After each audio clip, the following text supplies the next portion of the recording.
अस्सलामुअलैकुम वरहमतुल्लाहि वबरकातुहू। अबू बकर ऑनलाइन कुरान अकेडमी के इस चैनल में आपको खुश आमदीद कहता हूँ। अल्हम्दुलिल्लाह इस चैनल पर 9 सिपारे मुकम्मल हो चुके हैं। आज हम पढ़ेंगे सिपारा नंबर 10 का सबक नंबर 8। तवज्जो से समाअत फरमाइएगा और इस वीडियो को ज़्यादा से ज़्यादा शेयर भी कीजिएगा ताकि और लोग भी सही तरह कुरान करीम पढ़ने वाले बन जाएं। अल्लाह रब्बुल इज़्ज़त हमें इस पर अमल की तौफ़ीक़ अता फ़रमाए। शुरू करते हैं। अऊज़ु बिल्लाहि मिनश शैतानिर रजीम। बिस्मिल्लाहिर रहमानिर रहीम। अजअलतुम सिक़ायतल हाज्ज वइमारतल मस्जिदिल हराम कमन आमन बिल्लाहि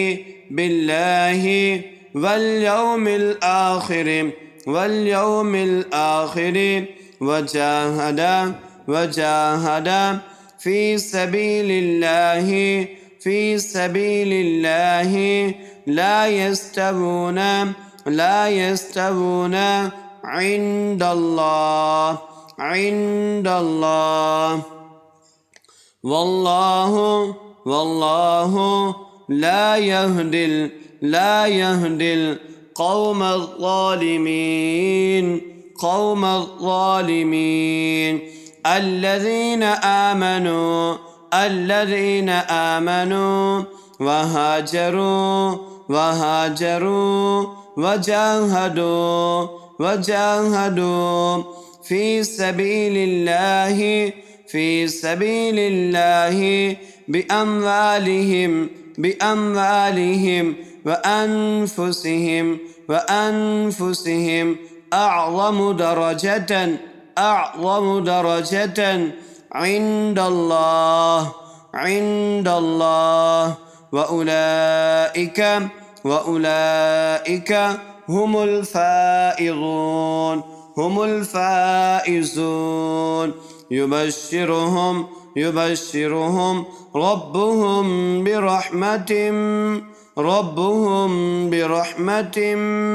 منه ورضوان وجنات لهم فيها نعيم مقيم خالدين فيها أبدا إن الله عنده أجر عظيم يا أيها الذين آمنوا لا تتخذوا آباءكم وإخوانكم أولياء إن استحبوا الكفر على الإيمان ومن يتولهم منكم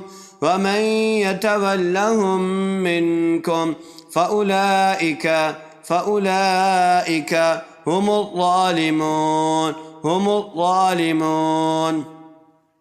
قل إن كان آباؤكم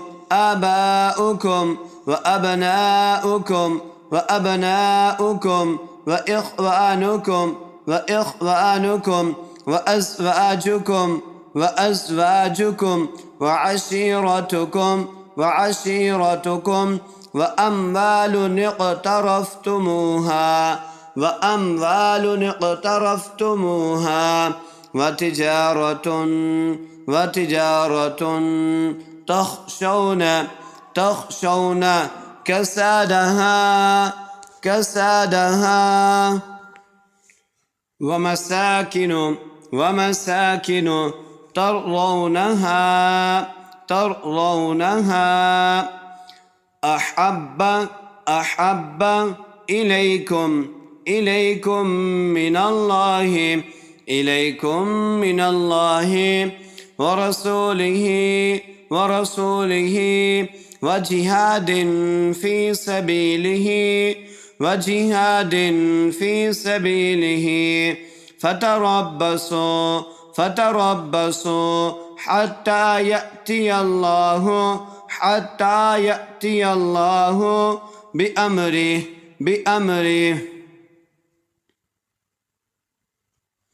والله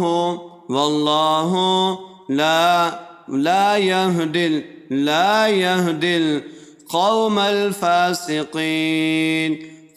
الفاسقين.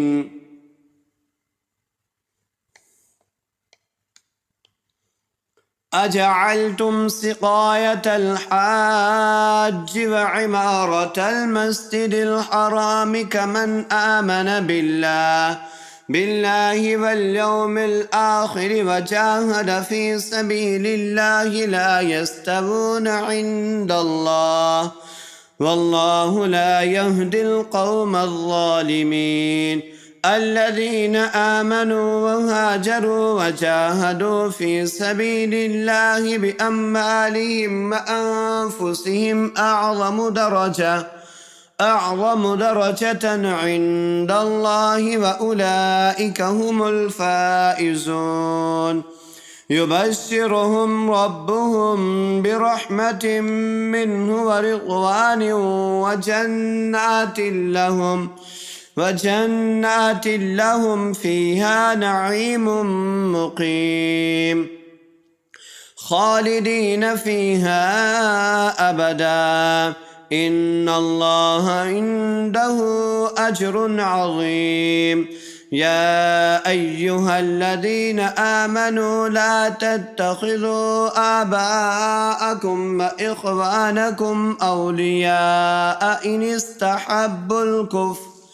إن استحبوا الكفر على الإيمان ومن يتولهم منكم فأولئك هم الظالمون. قل إن كان آباؤكم وأبناؤكم وإخوانكم وأزواجكم وعشيرتكم وأموال اقترفتموها وتجارة تخشون كسادها ومساكن ترضونها أحب إليكم من الله ورسوله وجهاد في سبيله فتربصوا حتى يأتي الله بأمره والله لا يهدي القوم الفاسقين. صدق الله العظيم.